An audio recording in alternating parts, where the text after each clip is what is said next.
হয়তো সব ভালোবাসা পূর্ণতা পায় না, সব ভালোবাসা জয় নিয়ে ঘরে ফেরে না।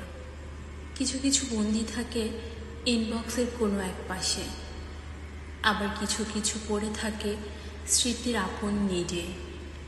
একদিন তিলে তিলে দেখা স্বপ্নগুলো এক বুক দীর্ঘশ্বাস নিয়ে অন্ধকারের সাথে কথা কয়। দিনের আলোয় মিথ্যা অভিনয়ের হাসির সময়টুকুও যেন পারই হতে চায় না। চোখের জলগুলো হাঁসফাঁস করে মরে, কখন তারা ফোঁটা হয়ে ঝরে পড়বে। আমার জীবনের গল্পটা একটু ভিন্ন রকমের। আমার বসন্তের কৃষ্ণচূড়া ফুলগুলো ফোটেনি কখনো, তারা সব কুঁড়ি হয়ে ঝরে গেছে। ইদানিং জোনাকিকে বড্ড বেশি মনে পড়ে। জোনাকি তার প্রকৃত নাম নয়, আমার ভালোবেসে দেওয়া ডাক নাম।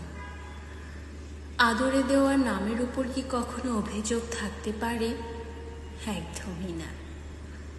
তবু নামটা কানে বাজতে মাঝে মাঝে আঁতকে উঠি। নামটার সাথে কি যেন এক হাহাকার মিশে আছে। কোথাও হয়তো কিসের একটা অভাবের তাড়না অনুভব হয়।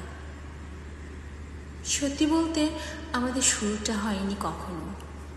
যা শুরুই হয়নি তার আবার শেষ কি? আমি তার কাছে নিজের সর্বস্ব তুলে হাসি মুখে দিয়েছিলাম।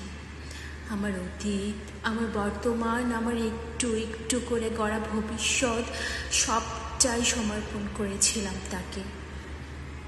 আমি তাকে হয়তো আমার পুরোটা ভালোবাসতে পারিনি। আমি তো ঘটা করে ভালোবাসতে পারি না। আমি শুধু তাকে সম্মানের সর্বোচ্চ মর্যাদায় আমার হৃদয়ের মণিকোঠায় প্রতিষ্ঠিত করতে চেয়েছিলাম। কিন্তু যাকে সশ্রদ্ধায় অর্ঘ্য দিতে চেয়েছিলাম, সে আমাকে ঠেলে দিল বিরহ নামক এক বিস্তর নরককুণ্ডে। যার কাছে আমার ব্যক্তিত্বকে বিলীন করে দিয়েছি, সে তো আমাকে অবহেলা করবেই। কিন্তু মিথ্যা অভিযোগ কেন? তবুও মুখ বুঝে সহ্য করে গেছি। ভেবেছিলাম একদিন সে আমাকে বুঝবে। ভেবেছিলাম আমার চোখের জল তাকে একদিন আমার কাছে ফিরিয়ে দেবে। কিন্তু পাষাণ হৃদয়ের মানুষ যে, তার কাছে তুচ্ছ এই চোখের জল। তার ঠোঁটের কোণে বোধহয় হাসি এনে দিয়েছে। তার সকল অভিযোগ, অভিমান সব কিছু আমি মিটিয়েছি ভালোবেসেই। কিন্তু আমিও তো মানুষ। আমারও যে তার মতো অভিমান, অভিযোগ থাকতে পারে, সেটা তার কাছে কখনো মনেই হয়নি।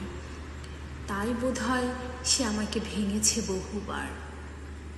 স্মৃতিহার্যে কোথাও আমার ভালোবাসার এতটুকু কমতি খুঁজে পাইনি। যার কোনো ব্যক্তিত্বই নেই, তাকে অন্তত মানুষ বলা চলে না। এমন একজন ব্যক্তিত্বহীন মানুষ যার কোনো মূল্যই নেই, তাকে নিয়ে পথ কে বা চলতে চায় বলুন? তাই হয়তো সে আমাকে ছেড়ে চলে গেছে। সব ভালোবাসা যে পূর্ণতা পায় না। কিছু কিছু ভালোবাসা রাতের আঁধারে নীরবে বালিশু ভেজা।